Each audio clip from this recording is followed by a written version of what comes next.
Hey guys, it's Glenn from glenscarcollection.com, and in this video we're going to talk about being laid off and how to get back on your feet. So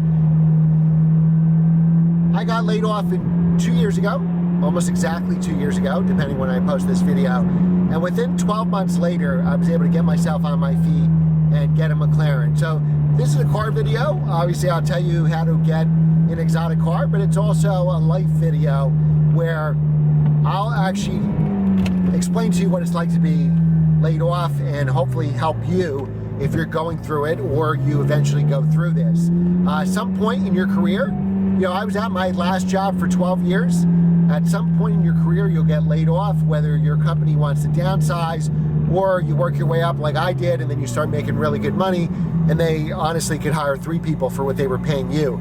And when you have, I don't know what's beeping here, a wife and kids, it's really hard when you're making really good money and you can have all the cars that I have, and then all of a sudden you have nothing because you lost your job. And it was really a tough 6 months, and I'm doing this video so I can help maybe somebody going through it. Maybe you're not going through it now, but at some point in your career, it's going to happen, unfortunately. Everybody I talk to, once they're 35, 40 years old, they wind up losing their job. And, everybody deals with it differently, and it's really, really tough to deal with. So I was at my job 12 years. I was there forever, made a lot of money. I was a commercial real estate broker. So I did leasing and I did asset management. So I actually had a salary position. Now I'm back to commercial real estate brokerage where I have a commission job. But, you get a good salary, you work your way up, you get the bonuses, you meet all the goals, you close all the deals, you make them all the money, and then eventually you start getting paid too much, especially when you have a wife and kids. Health insurance is really expensive for any company, big or small, and I guess I worked for a medium-sized company, had about 50 or 60 employees. But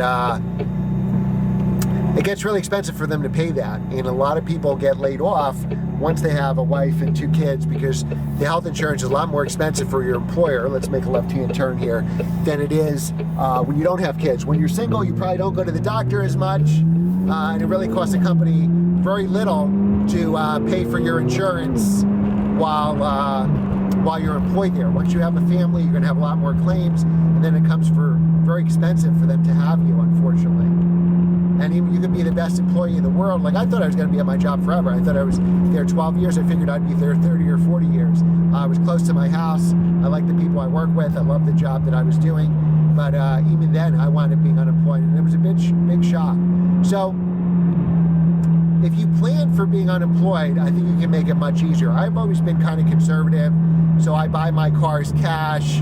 I always took the least years on my mortgage to pay it off early. I would do a 15-year instead of a 30, and then try to save as much money as you can. Even though I owned a lot of cars, I would buy collectible cars that went up in value. I've sold at least 10 cars that went up in value, probably 20, like NSXs, S2000s, BMW M cars that were classic cars. So I was able to sell some of those cars quickly when I needed money. And most of those cars I sold for a profit, so I basically drove those cars for free, and that helped out too. So you should always have 6 months of expenses. You can cut down your expenses, like you could obviously sell your cars if you own them outright. If they're not a lease, it'll be harder to get out of your lease. If you have a loan on the car probably isn't worth as much as you own in the loan.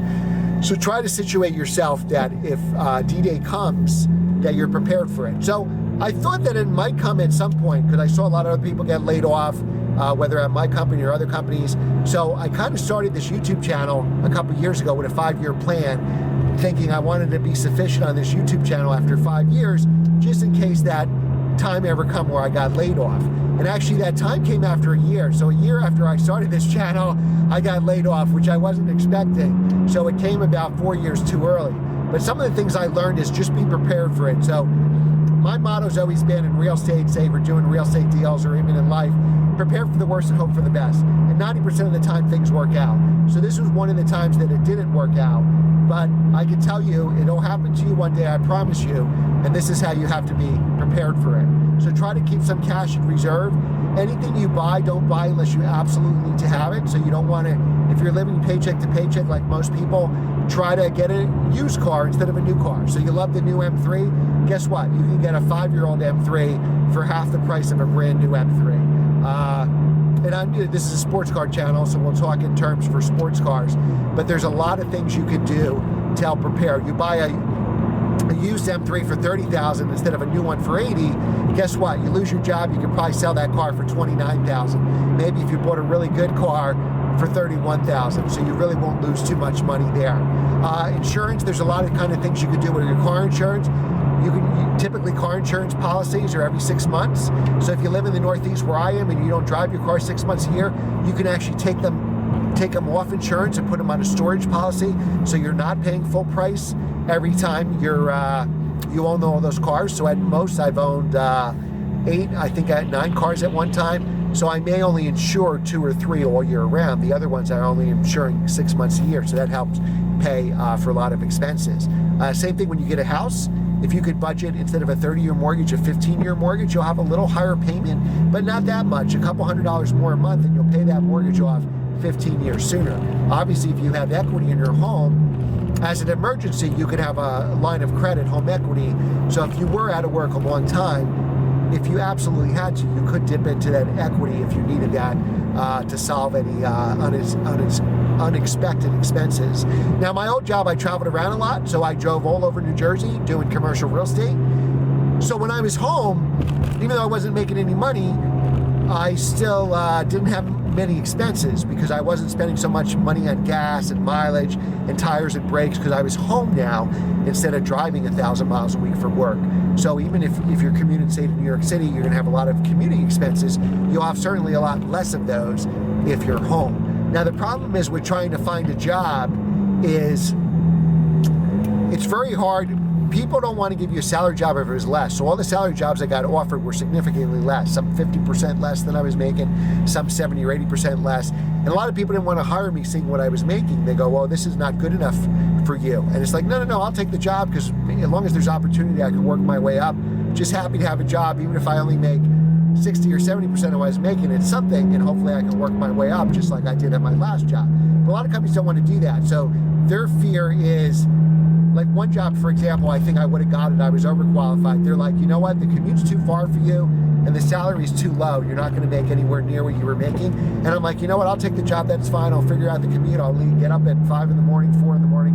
But they're like, no, not only would you make less money, we're afraid that you'll leave in 6 months or a year because you're not going to want to have a long 2-hour commute each way on a job that doesn't pay anything. You're going to keep searching for a job that's much closer to home with a half-hour commute that pays a lot more money, and we're going to lose you. We want to hire somebody who's going to stay. So that's another thing. You would think, hey, I'll just take whatever job I can. The glory days are over, and I'll figure it out. You know, I'll learn to budget myself on that amount of money, and maybe there'll be opportunity where I can work my way up. Companies don't want to do that. Unfortunately, they don't want to give me that. So even after searching, you're going to be out of work for at least 6 months. So make sure you have an action plan for that, especially if you happen to be the breadwinner of the family. It could be a good time for a career change. Like I thought about doing that, doing something car-wise instead of real estate because I love cars instead of commercial real estate. But you know what? The job that'll pay me the most money that I'm the best at is real estate. Real estate's what got me all these cars in the first place. If I, say, do an automotive job or a car salesman job, for example, you know, it's going to be long hours and I don't have experience doing that. So I would have to take some time to learn how to sell, and that could be a big drop in income, where a real estate job, even if I took a job for less money, I can work my way up because I have so much experience.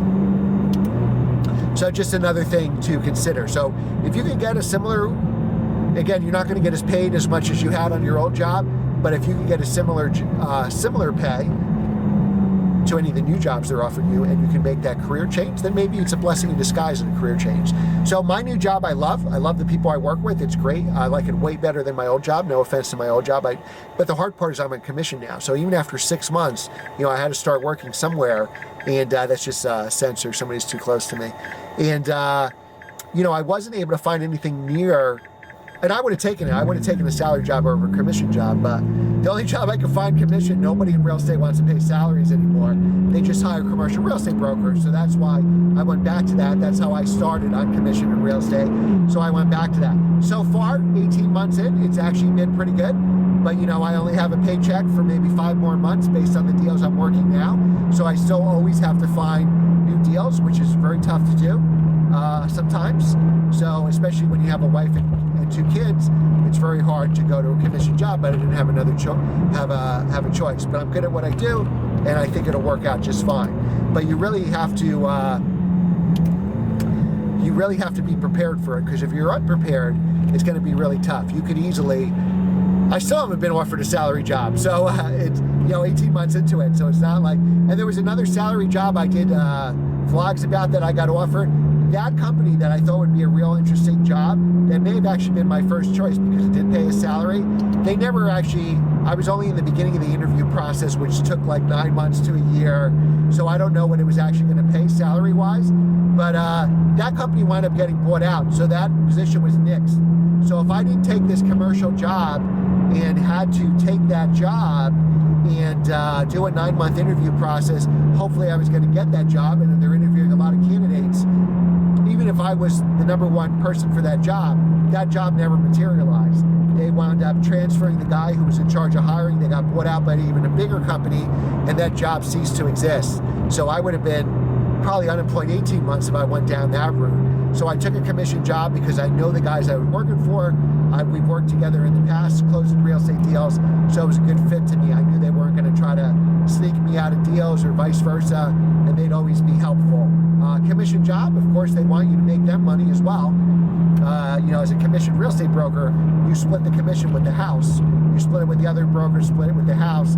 So if it's a 6% commission, you're really getting 1.5%, 3% to that brokerage, 3% to yours, and then typically, depending what kind of producer you have, usually have a 50% split with your broker, and you can have higher percentages, obviously, if you're good. So if you see the 6% commission on residential or 5% on commercial, 5% on commercial, I'm really only getting 1.25%, because it's essentially 2.5% to each brokerage firm. And then if I have a 50-50 split, I'm getting half of that 2.5%, so I'm only getting 1.25%. So you're not getting the 5% that you see on some of the real estate shows. And I definitely, bumpy road here, I definitely don't recommend real estate. That's definitely tough to do. But if you're unemployed, hang in there. Help is on the way. Don't give up. And this is another important thing. You're going to get a job from people you know. So I forgot how I found out about that lead of the job that didn't materialize. But most of the leads I got, I think I had 3 total. I did a vlog that I had 3 choices for jobs after. It took 6 months to get 3 choices. And they were all from people I know. So people I knew said, hey, ABC company is hiring. Why don't you go that? This job, even though I knew the guys, I didn't really think they were hiring. One of my friends called and said, hey, those guys are hiring. Why don't you go to them? They know you, you know them. It'll be a perfect fit. And he was right. So if my friend hadn't called me and told me that, who knows? Maybe I still would be unemployed 18 months later. So that's another thing you could do just to prepare for when this inevitably happens. Have a lot of friends on Facebook, a lot of friends, especially on LinkedIn. If you're not on LinkedIn, join. It's free. Have as many friends as you want there, and try to get to know as many people as you want. If there are people in similar industries to you, meet them for coffee, take them to lunch.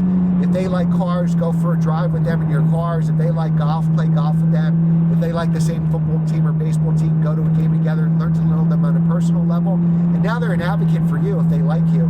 And that's how you're really going to find a job. I noticed, even though I was super qualified for some jobs, sending my resumes out never, ever, ever got me a job or even an interview. The only way I got jobs or interviews are from people I know. So try to know, I probably know 2,000 people between cars, hockey, real estate, YouTube, maybe even more than 2,000 people who know my name or who I know their name. Try to know as many people as you want, because maybe 1 in 100 can help you find a job. Maybe 1 in 500 can help you find a job. So the only way you can do that, guys, is really by knowing a lot of people and actually try to get them to know on a personal level. So learn the parents at your kids' schools. Learn, if you're religious, learn the people at your church or synagogue.